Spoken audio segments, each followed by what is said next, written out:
welcome back to my film and TV channel. I hope you're all staying safe and well. We're going over to the Sci-Fi channel today. Yes, don't often go over to that streaming site or that station. I think it used to be called stations in the old days, didn't they? I don't think we call them that now, do we?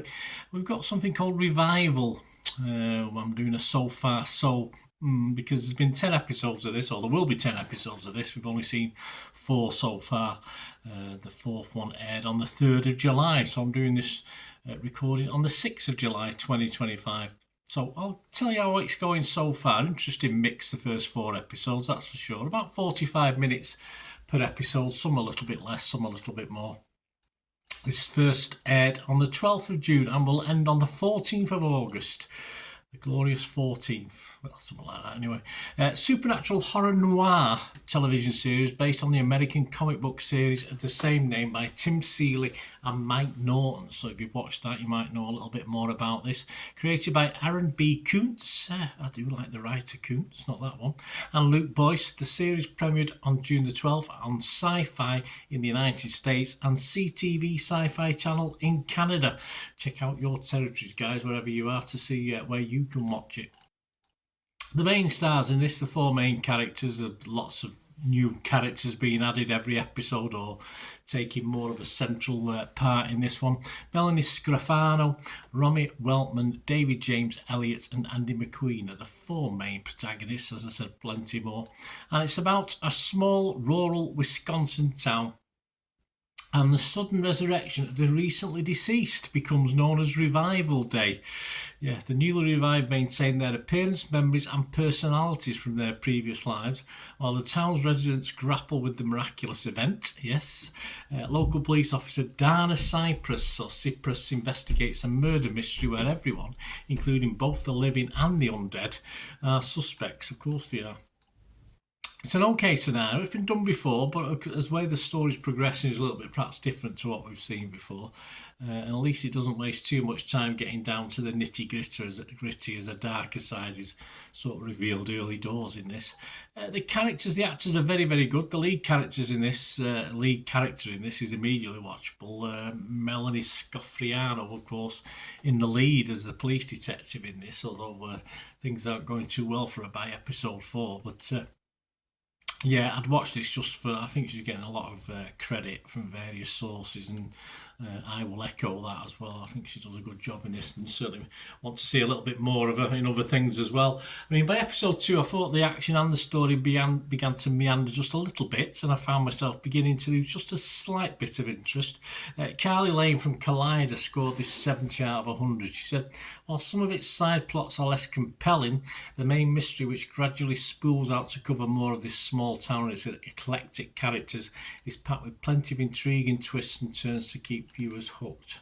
Yes, I said up to episode 4, I wanted a bit more movement on the main story, and the twists and turns not that great for me. I wasn't overly getting blown away from them, apart from towards the end of episode 4. But despite wavering, at least that end to episode 4 sort of draw me back in a little bit to this, because I began to falter watching this one.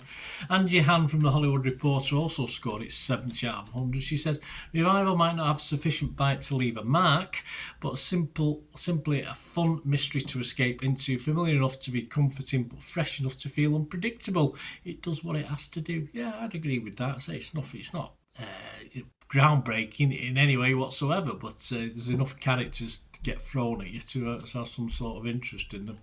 And the story, as I said, is beginning to heat up as well. Yeah, it's heaping up and heating up. Of course, though, a key character needs to get back on her feet very quickly for this to keep working for me, but I live in hope. I will continue. Yes, I had serious doubts by watching the beginning of episode 4 that I would be that keen to carry on watching, but by the end of it, yes, I was happy enough to do so. Score-wise, Rotten Tomatoes, 14 fresh and 1 rotten, so that's good, 93%. That now reads 15 fresh because I've added mine to it, and 1 rotten. Rotten Tomatoes audience 89%, so that's good. Metacritic 7 positive, no mixed and no negatives, so looking pretty good, 72 out of 100. But I must admit, I've gone for mixed on this. As I say, I'm not convinced. I've been dragged back in a little bit by episode 4. But so it now reads 7 positive, 1 mixed, which is me, and no negatives.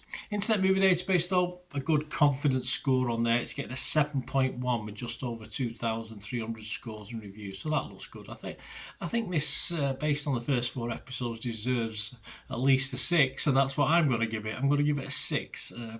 If you looked per episode, I would probably rate it episode 1 a 6.5.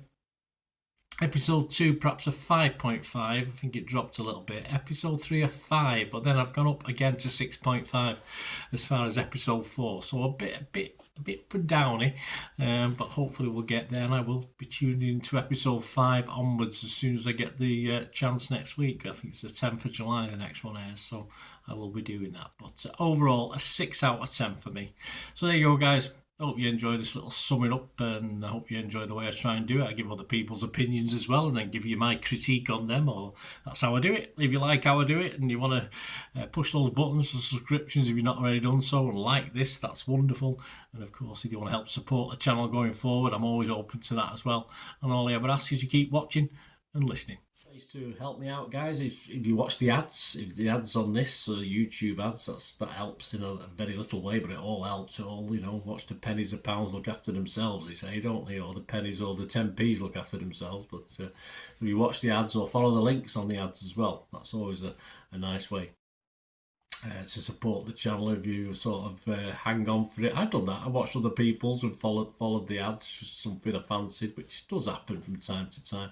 Of course, you can support me by pushing that subscribe button as mentioned earlier, and that's of course pressing the button so you know when these vlogs are coming out. And of course, I'm always interested in your opinions, and of course, if you can give us a like, that'd be wonderful as well. So thanks for watching, guys. Hopefully I'll join you very, very soon with something else. Until we meet again, I'll never ask one thing, don't I? Please stay safe, everyone. Bye for now.